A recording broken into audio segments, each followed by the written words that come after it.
कमजोर दिल वाले लोग इसे ना देखें। मूवी शुरू होती है तो हमें ये दिखाया जाता है कि समंदर से कुछ अजीबो-गरीब क्रिएचर्स निकलकर शहर की तरफ आ रहे हैं और उन्हें पैरासाइट का नाम दिया गया है। फिर हम एक आदमी को देखते हैं जो कि अपने कमरे में सोया होता है और उन्हें से एक पैरासाइट रिंगता रिंगता उसके कान के अंदर चला जाता है। वो आदमी बहुत डर जाता है और उसके बाद फिर से नॉर्मल होकर सो जाता है। अब हमें एक लड़का दिखाया जाता है जिसका नाम शिंची था। वो रात को अपने कमरे में हेडफोन्स लगाकर गाना सुन रहा होता है। वो पैरासाइट उसके कान में घुसने की कोशिश करता है लेकिन उसे गुस्सा नहीं जाता है। अब वो उसके नाक के पास चला जाता है। शिंची को खारिश होती है तो वो समझता है कि वो एक कीड़ा है, तो वो उसे पकड़कर दूर फेंक देता है। वो उसको मारने के लिए आगे बढ़ता है लेकिन तभी वो पैरासाइट उसके हाथ पर काटकर उसके हाथ के अंदर चला जाता है। तभी उसकी माँ भी वहां पर आ जाती है तो वो उसे कहता है कि देखें, मुझे हाथ में कुछ चला गया है। और जब उसकी माँ उसका हाथ देखती है तो वो बिल्कुल ठीक होता है।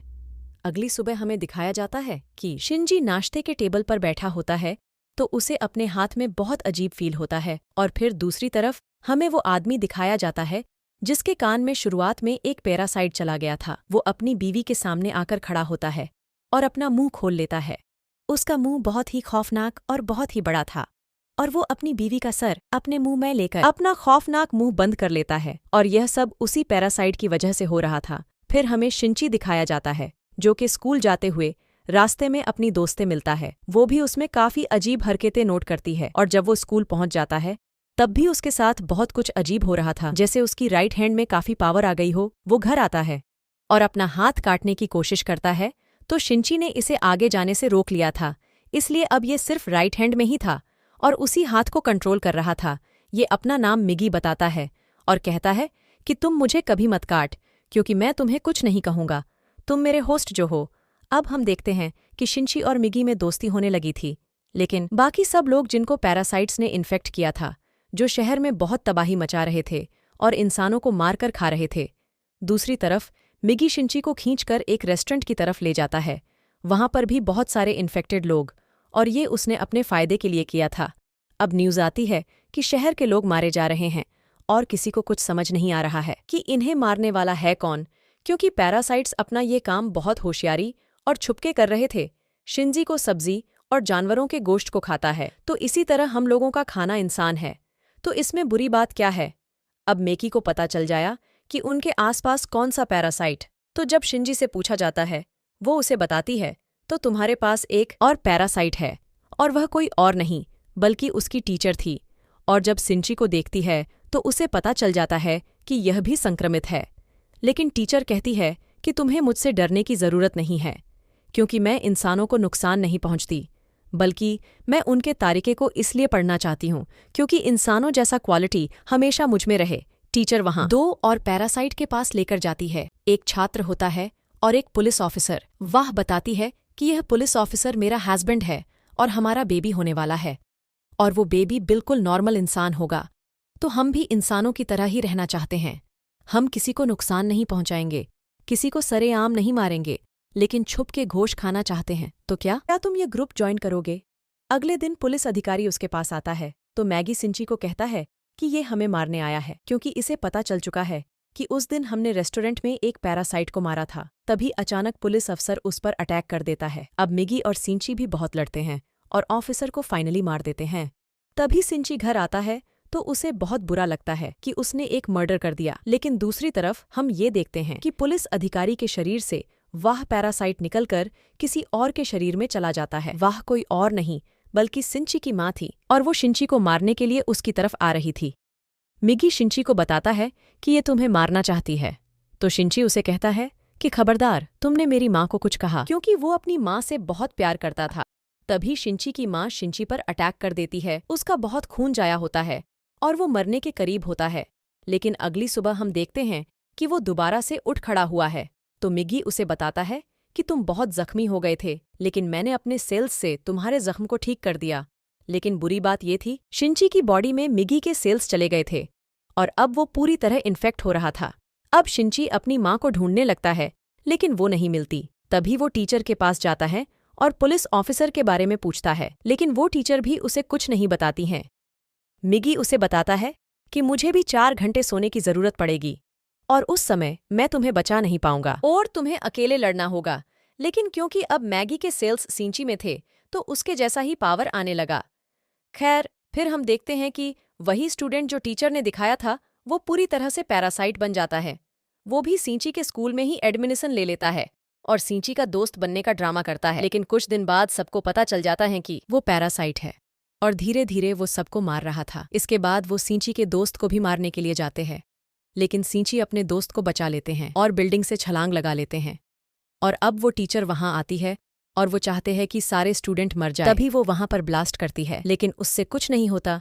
फिर पुलिस वहां आ जाती है, लेकिन वो पुलिस को भी मार देता है। अब मैगी सिंची को बताता है कि वो बिल्डिंग के छत पे है, तभी सिंची दूसरी बिल्डिंग के छत पर चढ़ के उसे एरो से उसे मार देता है।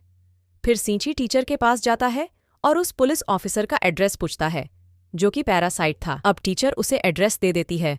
उस पुलिस ऑफिसर का पैरासाइट अब भी उसके मां के अंदर थी, लेकिन यहाँ पर अब मैगी का सोने का टाइम हो जाता है। फिर इसका मतलब ये था कि सिंची को अब अकेले लड़ना था उस पैरासाइट को खत्म करने के लिए।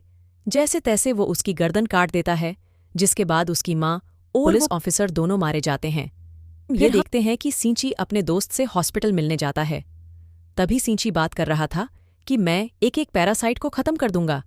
तभी एक आदमी उनकी पिक्चर ले रहा था और वो कोई जासूस था। इसी तरह कई महीने बीत जाते हैं और हम ये देखते हैं कि आर्मी को पता चल चुका है कि इस शहर में कोई पैरासाइट है जो लोगों को खत्म कर रहे हैं और वो लोगों को बचाना चाहते थे। फिर आर्मी वाले एक आदमी को लाते हैं जो पैरासाइट को पहचान सकता है, कौन नॉर्मल है कौन इन्फेक्टेड है। फिर एक रूम में एक एक आदमी को लाया जाता है तो वो सबको नॉर्मल कह देता है, लेकिन जब उनके सामने सिंची आता है तो उसे भी बहुत सोचने के बाद उसे भी नॉर्मल कह देता है। तभी सिंची घर जा रहा था, तभी मिगी बताता है कि हमारे बहुत करीब एक पैरासाइट है। तभी सिंची एक बिल्डिंग में जाते हैं तो देखते हैं कि एक पैरासाइट इंसान का गोश्त खा रहे थे। तभी वो पैरासाइट सिंची को देख लेता है और उसके तरफ बढ़ता है। तब मिगी इसे मार देता है। तभी उसे फील होता है कि मेरे पीछे कोई है, और वो कोई और नहीं बल्कि कैमरामैन था। फिर हमें मेयर दिखाया जाता है जो पैरासाइट के फेवर में बोलता है, क्योंकि वो भी पैरासाइट है और साथ में टीचर भी मिले हुए हैं। अब हम ये देखते हैं कि टीचर की बेबी भी हो चुका था जो कि बिल्कुल नॉर्मल था। अब वो मेयर जान चुका था कि सिंची भी पैरासाइट को मार रहा है, तो वो भी सिंची को मरना चाहता था, लेकिन टीचर उसे मना कर देती हैं। वो कहती कि मिगी और सिंची वापस में जुड़े हुए हैं, तो मैं देखना चाहती हूँ कि ये कैसे एक दूसरे के साथ रहते हैं, क्योंकि तुम सिंची को मारोगे तो हमारा मिगी पैरासाइट भी मारा जाएगा। और टीचर ने ही जासूस भेजा था सिंची पर नजर रखने के लिए।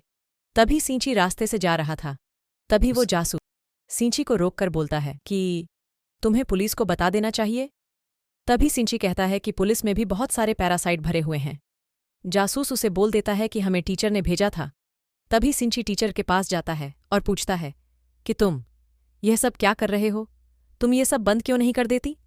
तो टीचर रहती है कि तुम भी तो हमारे पैरासाइट को मार रहे हो, वह सिर्फ अभी इंसानों को खाना शुरू किए हैं, कुछ दिन के बाद मारना शुरू कर देंगे। वह जासूस के पास जाता है और उसे बताता है कि टीचर बहुत खतरनाक पैरासाइट है, वो तुम्हें भी नुकसान पहुंचा सकती है, इसलिए तुम उससे दूर रहो। लेकिन वह जासूस सिंची के बातों पर यकीन नहीं करता और दूसरे दिन मेयर से मिलने जाता है और मेयर के रूम में माइक लगा देता है ताकि वो जान सके कि सच में मेयर पैरासाइट है। लेकिन मेयर को पता चल जाता है और वह उसे करने के बोलता है, क्योंकि यह हमारे लिए अब नुकसान बन चुका है। मेयर पैरासाइट को उसके घर भेजता है उसे मारने के लिए, लेकिन वह घर पर नहीं होता तो उनके बेटी को मार देते हैं। दूसरी तरफ सिंची को मैगी बोलते हैं कि तुम्हारे तरफ 5 पैरासाइट अटैक करने आ रहे हैं। अब हम एक आदमी को देखते हैं जिसके अंदर 5 पैरासाइट था और वह लड़ने के लिए आते हैं। तभी मिगी उनका सर उड़ा देता है और उन्हें लगता है कि वह मर चुका है, लेकिन अभी तो एक ही पैरासाइट मरा है। बाकी के पैरासाइट उनके हाथ में आ जाते हैं और वह उन्हें कंट्रोल कर रहे होते हैं। अब हम देखते हैं कि टीचर मेयर से कहती है कि जब मैं तुम्हें मना किया था कि सिंची और उस जासूस को ना मारो तो तुमने पैरासाइट क्यों भेजा। तभी मेयर नोटिस करता है कि टीचर माँ बनने के बाद इंसानों जैसा इमोशंस वापस आ रहे थे।